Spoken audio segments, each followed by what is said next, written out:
tunneling in quantum dots. The tone is conversational as if delivered by a professor in a classroom and spans across all slides in sequence. Slide 1, Introduction.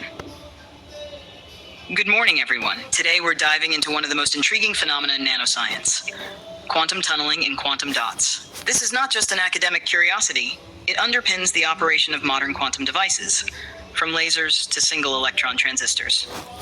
Slide 2, Learning Objectives. By the end of this lecture, you should be able to grasp the basic principle of quantum tunneling, understand how quantum dots, or QDs, display tunneling behavior, see how confinement and potential barriers influence this phenomenon, and lastly, apply the theory to real-world devices. Slide 3. What are quantum dots? Think of quantum dots as artificial atoms, tiny semiconductor structures, only about 2 to 10 nanometers wide. At this scale, electrons are confined in all 3 spatial dimensions, leading to quantized energy levels. Their density of states is described by a delta function, indicating discrete, sharp energy levels. This unique behavior makes them ideal for applications in LEDs, solar cells, and of course, quantum computing. Slide 4. What is quantum tunneling? Classically, if a particle doesn't have enough energy to overcome a barrier, it stops.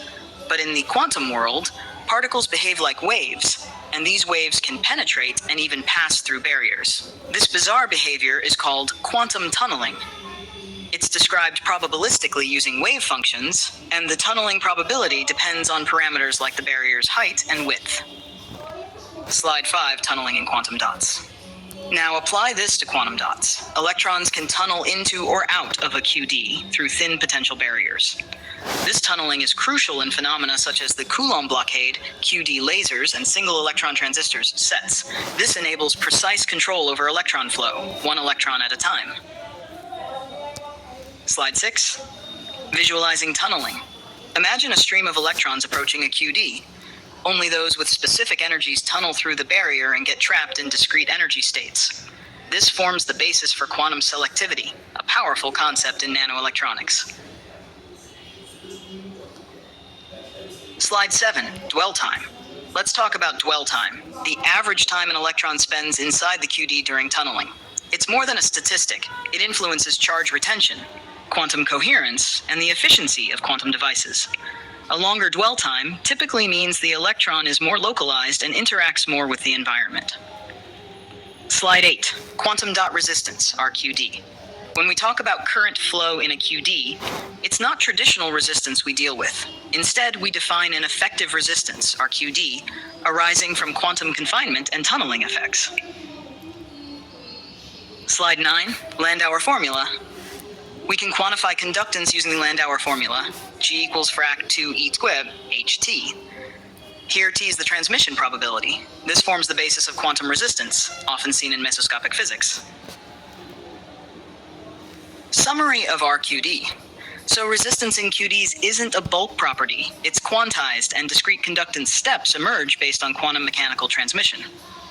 Slide 11, Quantum confinement. Quantum dots confine electrons in all 3 dimensions. This confinement leads to discrete energy levels, just like in atoms. And as the dot size decreases, the energy spacing increases, following the rule, delta E. This property allows us to tune optical and electronic behavior by simply changing the dot size. Slide 12, Tunneling probability. Tunneling probability is exponentially sensitive to barrier height V, barrier width D, particle mass, particle energy E. Mathematically, it resembles T prop to E minus 2 kappa D scrac 2 min minus E, so thinner and lower barriers or higher energy particles increase tunneling. Slide 13, Coulomb blockade in QDs. Now comes the Coulomb blockade, a key phenomenon in nanoscale electronics. Because of the tiny capacitance of a QD, it takes significant energy to add an extra electron.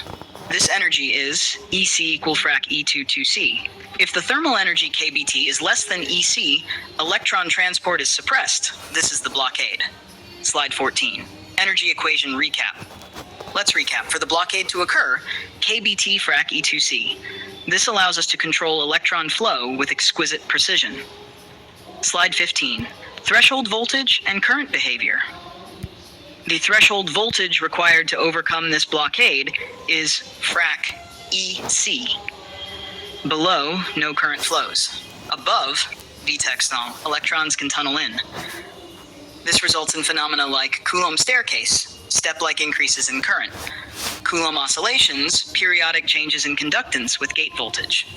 Slide 16. CB staircase and oscillations. These visual patterns are experimental signatures of quantum behavior in nanoscale systems. Engineers use them to diagnose and design quantum devices. Slide 17. Applications of Coulomb blockade. Coulomb blockade finds applications in SETs, single electron transistors, quantum metrology, providing current standards, qubit control, where adding a single electron changes the qubit state. Slide 8.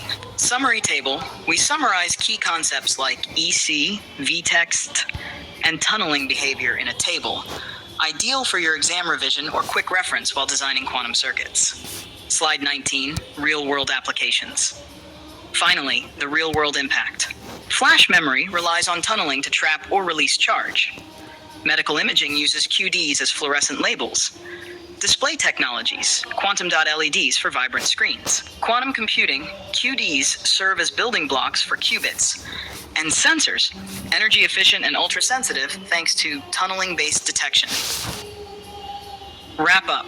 Quantum tunneling in QDs merges fundamental physics with cutting-edge technology. Whether you're building better LEDs or dreaming of quantum processors, understanding this topic is essential.